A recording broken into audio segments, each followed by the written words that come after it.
So if you've been watching my other videos, I've mentioned a few times that we're having issues with the foundation plan. What other videos, you ask? Oh, well, welcome to another exciting episode. Yep, I'm still doing the exciting episode thing of Joe Cacioppolia talks about building shipping container homes. Then really, this is just my first shipping container project and then a tiny home project that I'm talking about. But hopefully, you've seen some of those and you know what I'm talking about. In any case, I'm going to talk a little bit about the foundation issues that we're running into. And it's not really an issue with the foundation, it's the foundation plan.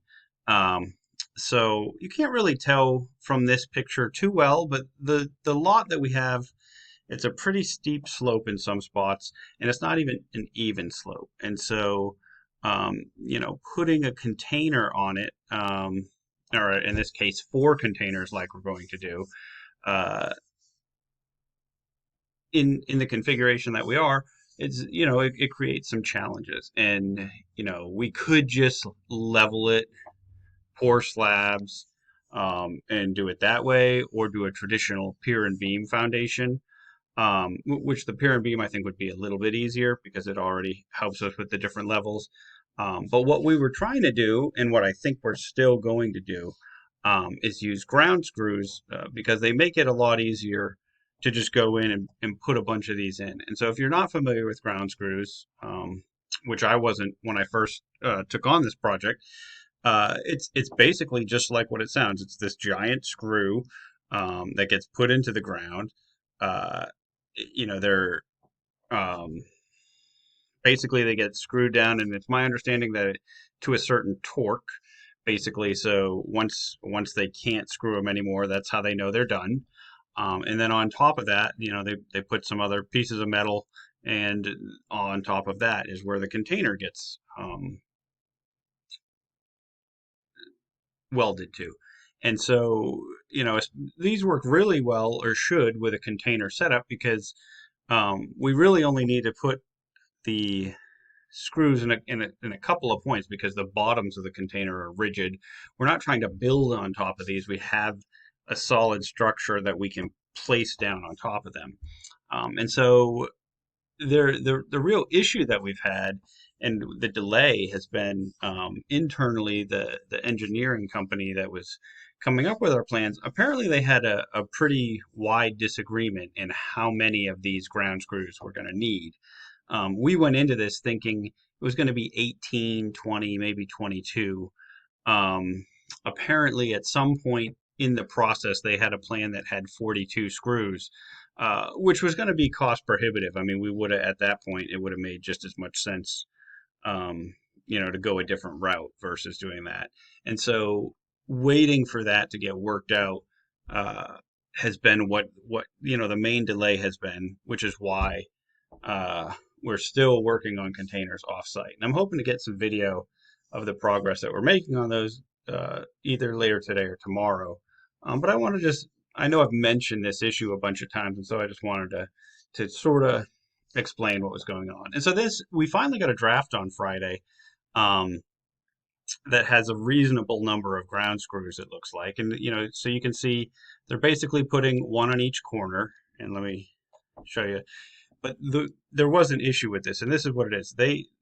These spots is how they imagined it, right? That we have two containers next to each other and another two containers in this bridge in between, and then we were going to build a bump out where this half bath goes. And I don't know, hopefully you've seen this plan a few times in my other videos, so you know what I'm talking about. And so because of that, there was a couple extra screws here, um, because this is, if it's a bump out, it's going to need its own little foundation. It's not going to be rigid in the way that the container is.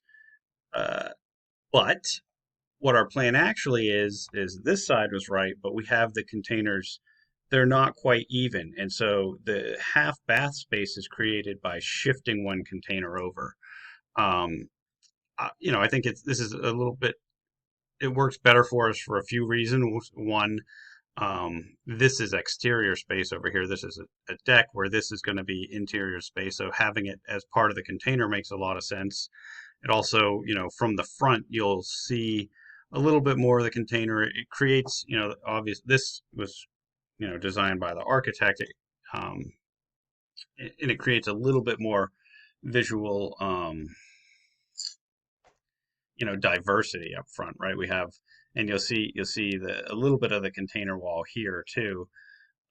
So I think it makes it, even more obvious that we're working with containers when you have them shifted out like this. And then this back portion was just supposed to be a deck, but so we have one of the ground screws under the deck, which I think doesn't make a lot of sense because we also in the plans have a deck up here, and they're not putting any. Um, but then you have four under this side of this container, and again, I mean that doesn't make any sense. So it's rigid. So I just went and sent a diagram kind of like this that I put together back to them, um, and said, I think you're misunderstanding where we're moving, how we're using the containers. And this is another good example of how it's really my job as the owner of the project to take charge and make sure that all the professionals are on track. It would have been really easy for me to get this foundation plan from the engineer and just pass it straight along to my builder, and not say anything about this, thinking that everybody's a professional, they're all going to know a little bit more than me about this.